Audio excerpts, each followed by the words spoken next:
Paano mo nga ba malalaman na meron kang kulani sa singit? So, siyempre, mapapansin mo kapag ikaw ay nakahiga, ito ay kumikirot. So, kung bago ka lang sa channel ko, please subscribe, like, and share, and don't forget to hit the bell button para updated ka sa lahat ng aking mga vlogs. Ang kulani sa singit or sa ibang parte ng katawan ay hindi nakukuha yan sa pag-upo-upo. Yan ay talagang dumarating sa ating katawan yan kung hindi natin pag-iingatan. Bukod sa pag-e-exercise ay kailangan din nating alagaan yan sa mga pagkain. At alam nyo ba na para lang din tayong makina na kailangan ng langis. Kung kaya ako araw-araw akong umiinom ng isang kutsarang olive oil. Kung wala kayong olive oil ay pwede rin naman na coconut oil.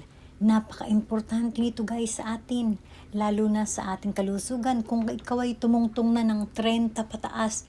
Kailangan mo nang uminom ng isang kutsarang olive oil or coconut oil sa umaga.